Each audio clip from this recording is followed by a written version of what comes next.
Well, the month of November is known for many things, and here in the United States, it is also Black Catholic History Month. The initiative began back in 1990 to celebrate the long tradition and proud history of Black Catholics.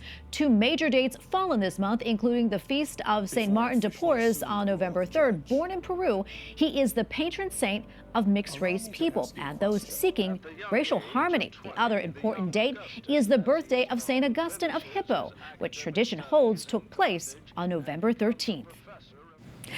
And for more, we turn now to Deacon Harold Burke-Sivers, author and host of Beacon of Truth on EWTN Radio. Deacon Harold, always great to have you back on this show. So tell us a little bit more about Black Catholic History Month.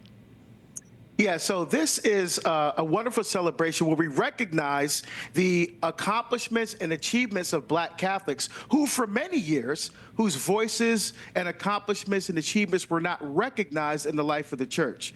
So this is a wonderful opportunity to take a pause and say, hey, look, let's take a look and reflect on how people of different cultural diversity and backgrounds have contributed to the vibrancy and the dynamism of the church in the United States. Yeah, I want to look at those two important feast days in November. As we mentioned, one is dedicated to Saint Martin de Porres.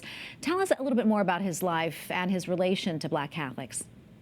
Yeah, so Saint Martin de Porres was born in Peru. He was born poor and he was Black. And so he wanted to enter religious life. And so he entered the Dominicans, but again, the Dominicans have some issues with his color. So he was kind of more like an oblate, and he was kind of the doorkeeper. So when people came to the monastery, he would be the first one that they would greet. He also had training as a nurse, if you will. He would help people that had different ailments and things like that. And he also was known for his spiritual direction and his ability to bilocate.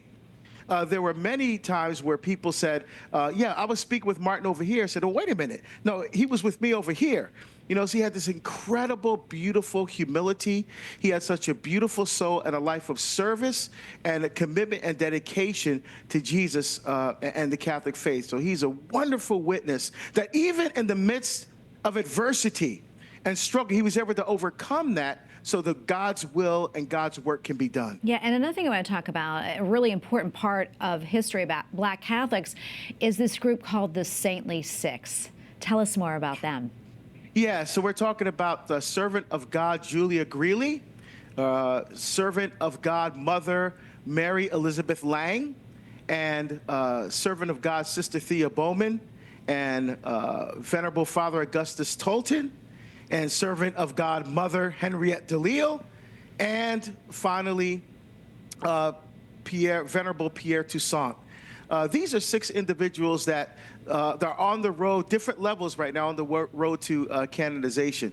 They were incredible. And what I love about these six, most of them lived, except for Thea Bowman, lived during the 19th century, in the early 19th to late 19th century. This is the time of slavery and Jim Crow. But yet they were to overcome the obstacles and the block, even within the church herself. Like Henriette DeLille founded a religious order because they wouldn't allow, the religious orders wouldn't allow a Black woman to become a sister. So she started her own order. You know, Venerable Pierre Toussaint was a hairstylist and used his money to set up a ministry for the poor. You know, so they were overcome. They didn't have a victim mentality. Instead, they said, look, we have these challenges, but we're going to overcome these challenges to make sure that God's work and will is going to be done despite the obstacles that we face. There's such a tremendous inspiration, not just to Black Catholics, but to every Catholic who wants to serve God with their whole heart, soul, mind, and strength. Absolutely. Such wonderful examples for us all. Before I let you go, do you have any reflections for us on Black Catholic History Month? Yes, I hope that we take the time to really reflect deeply on the contributions of Black Catholics. And, I'm going to be honest, Tracy, my goal is that we get to a point in the life of the church where we won't have to celebrate Black Catholic History Month.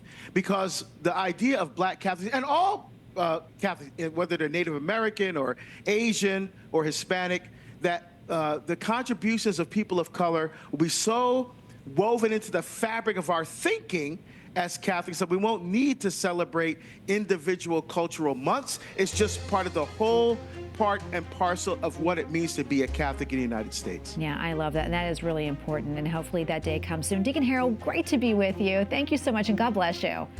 Thank you so much for having me.